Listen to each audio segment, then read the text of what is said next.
Hello everyone. இன்றைக்கி வீடியோவில் புது சாமந்தி செடி வாங்கினா, ரோஜா புது செடி வாங்கினா இது போல் எப்படி நட்டால் நல்லா வளரும், அதை பற்றி தான் நம்ம பார்க்க போகிறோம். ஏன்னா ரோஜா செடி சாமந்தி செடியெல்லாம் சரியாக வரலன்னா நான் சொல்கிற மெத்தடில் நீங்கள் நட்டிங்கன்னா சூப்பராக வரும். ஏற்கனவே நட்ட செடியெல்லாம் நான் காமிக்கிறேன். வீடியோக்குள்ளே போகிறதுக்கு முன்னாடி புதுசாக பார்க்குறவங்க நம்ம சேனலை சப்ஸ்கிரைப் பண்ணிக்கோங்க. வாங்க வீடியோக்குள்ளே போகலாம். இப்போ இந்த மல்லி செடி பாருங்கள், பூ பூத்துருச்சு பாருங்கள். மல்லி நம்ம சின்ன பிரான்ச்சஸ் தான். நான் அந்த பூத்த கிளை குட்டி குட்டியாக கட் பண்ணிவிடுவேன். அந்த கிளை கூட நான் வேஸ்ட் ஆக்காமல் கப் தொட்டியில் வைக்கலாம்னு சொல்லிட்டு வச்சிடுறது. இப்போ பூவே பூத்துருச்சு பாருங்கள், சூப்பராக இருக்குது. அந்த பெரிய செடியில் கூட பூத்துருக்கு பாருங்கள். ஒரு பூ பூத்துருக்கு பாருங்கள், நல்ல பெரிய பூவாக இருக்குது பாருங்கள் மல்லிப்பூ. இது இருவாச்சி மல்லி. எப்போவுமே நம்ம ஒரு செடி நட்டோம்னா ரொம்ப எரு கலக்காமல் கூட நீங்கள் நட்டுடலாம். அதுக்கப்புறம் கூட கொஞ்சம் கொஞ்சமாக கொடுத்துக்கலாம். அது எப்படின்னா அதே போல் சாமந்தி செடி கூட நீங்கள் நட்டுட்டு செம்மண், மணல், மாட்டு சாணம் கிடைக்கலன்னா டீ தூள் அது போல் கலந்துக்கலாம். நீங்கள் எருவே கலக்கலைன்னா கூட, அதாவது செம்மண், மணல் இந்த ரெண்டுமே மிக்ஸ் பண்ணிவிட்டு நீங்கள் செடி நட்டுடலாம். எப்படி வீட்டில் இருக்க போது டீ தூள், வாழைப்பழம் தூளெல்லாம் அது மண்ணில் கலந்து வச்சிடணும்னு சொல்கிறது நான். வச்சுட்டு நீங்கள் நட்டதுக்கப்புறமா தண்ணி அதிகமாக ஊற்றுறதுனால தான் செடி வரமாட்டேங்குது. உங்களுக்கு வராதவங்களுக்கு சொல்கிறேன். தண்ணி நம்ம நட்ட உடனே டெய்லி நிறைய தண்ணி ஊற்றக்கூடாது.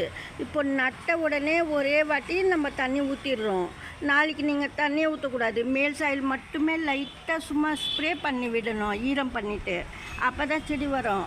முக்கியமாக தெரிஞ்சுக்கிறது இதுதான். அதில் நீங்கள் தண்ணி ஊற்றுறதுனால தான் ஃபஸ்ட்டே நீங்கள் டெய்லி நிறைய தண்ணி ஊற்றக்கூடாது. ஒரு நாள் விட்டு ஒரு நாள் மட்டுமே ஊற்றணும்.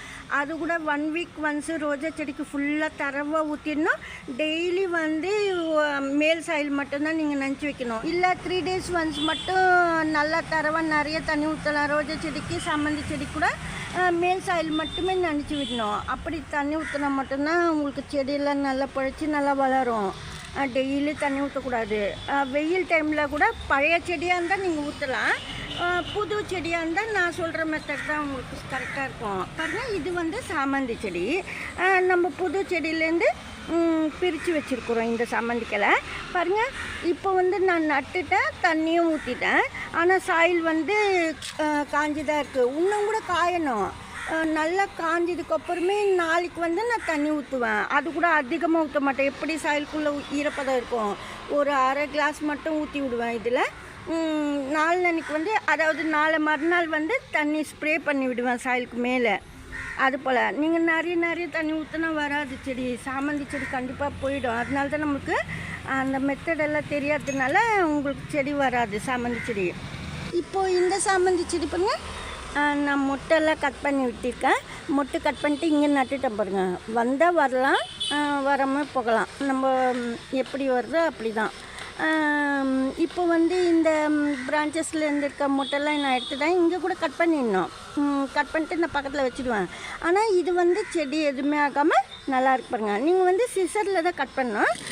இந்த காஞ்சி போனதெல்லாம் கீழே இல்லாமல் நீங்கள் பார்த்துக்கணும். லீஃபு, அதாவது ஸ்டெம்மு, மெயின் ஸ்டெம்முக்கு நடுவில் கீழே சொல்கிறேன், அடியில் மண்ணுக்கிட்ட நீங்கள் அப்போவே நடும்போதே கொஞ்சம் பழுத்தாப்பெல்லாம் காஞ்சி போனப்போல இருந்தால் நீங்கள் கட் பண்ணிடணும். அப்போ தான் நல்லது. பாருங்கள், நான் சீசர் கொண்டு வரல, கையில் எடுத்து காமிக்கிறேன். ஆனால் நீங்கள் இது போல் காஞ்சி போயிருந்தால் அந்த நுனி பாருங்கள், இந்த இலைக்கிட்ட இப்படி தான் நீங்கள் கட் பண்ணணும். அப்போ தான் இங்கேருந்து தளிர் வரும். முழுசாக அப்படியே வெளிக்கக்கூடாது இலையை. இப்போ இந்த மண்ணு கூட பாருங்கள், காய்கறி வேஸ்ட்டில் தான் இது நட்டிருக்கிறோம் பிளான்ட்டு. ஒரு கன்று மட்டும் சமந்தி கன்று காய்கறி வேஸ்ட்டில் தான் நட்டு வச்சுருக்கேன். நல்லாவே வளர்த்து நான் வெயிலில் தான் வச்சுருக்கிறேன் இந்த பிளான்ட்டு.